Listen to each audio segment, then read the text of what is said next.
Another thing that I like to comment on, and some people like and some people don't like my method for, is putting my springs back in. Now, I have Ibach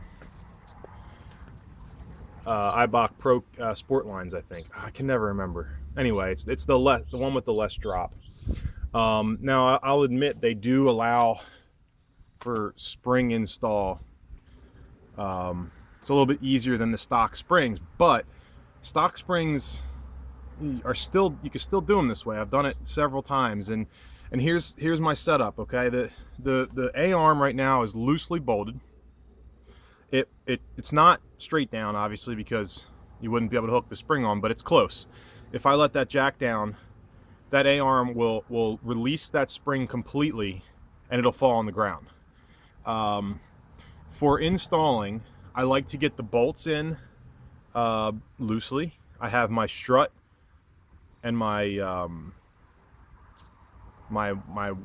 bearing assembly and all that stuff, my spindles on, and it's basically I insert the spring in the top, make sure it's indexed, and then on these Ibachs I literally just give them a pop, and I pop them right up into the spring pocket.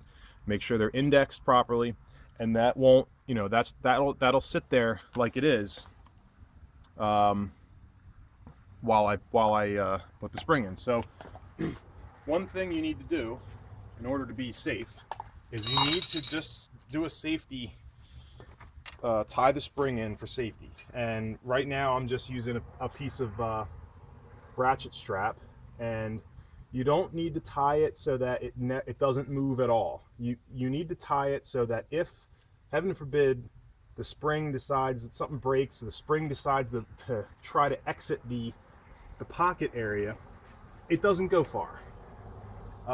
Right now there's not a whole lot of potential energy in there because it's literally just starting to compress just a tiny bit, and then you guys all know that that doesn't take much to do.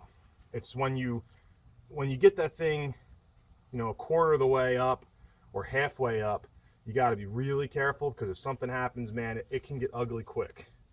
So this is basically I just tie it on. Sometimes I use chain if I have a chain, and all that's going to do, I have it, it's not real tight, is if something happens, it's going to stop that spring from shooting out from under the car, which is, it's kind of difficult to do anyway, because it is captured up here a good bit, right?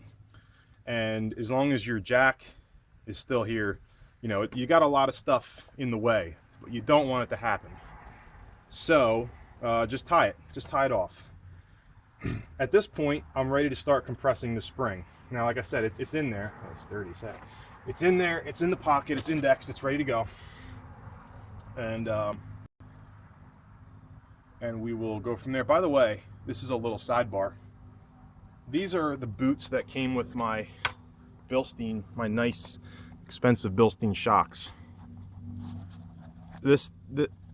They never reached from the top to the bottom. Yeah, when there's weight on the car, it compresses, but I mean, it's broken.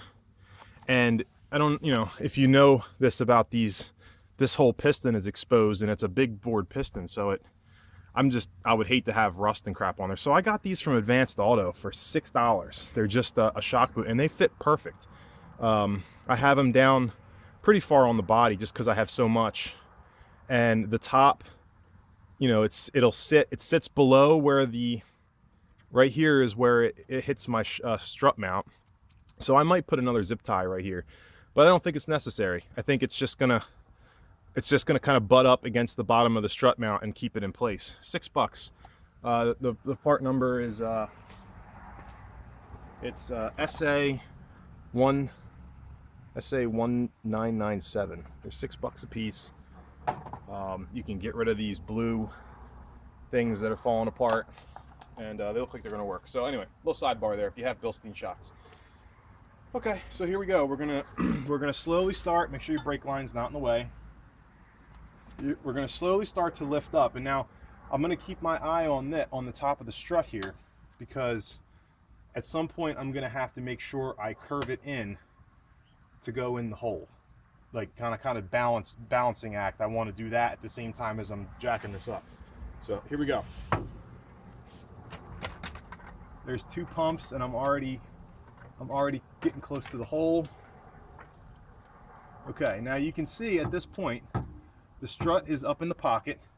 That spring is almost to the point where if your suspension was drooped, that's where it would be. That was 2 pumps of this jack, and it's almost done. So it doesn't take much. It's not very difficult to do.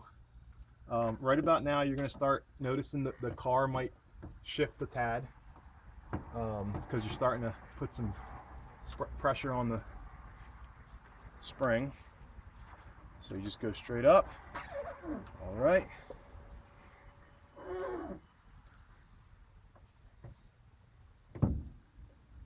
Okay, we're up. We're getting up there.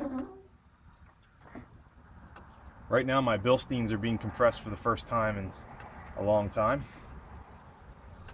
Spring is completely in its pocket. You kind of hear, I'm not sure if I'm hearing this boot crinkle or what I'm hearing, but I'm hearing some movement. And now I'm starting to hear movement on my jack stand. So what we're going to do, my jack stand's a little loose. So right now, we don't have full body weight on this, but we've got some weight on it. So I'm going to stop there, and I'm going to go around up top, and I'm going to put my strut bolt in. And that's all there is to it. I mean, that's a piece of cake. That spring's not going anywhere. I can untie it, pull it out. Once there's weight on the car, I'll put the bolts in. I'll tighten the bolts all the way. And that's all there is to it. It's just one of those things where, you know, you got to respect the process, but you don't have to be scared of it. There's spring compressors that go up in there. I've never gotten those things to work. I don't know what the people are doing that use them or doing to get it to work, but it never worked for me. And plus, I'm scared of those things. You know, cheap Chinese-made threaded rod. If that thing snaps, I mean, you're really looking at some pain there. So, but that's it. That's it for now.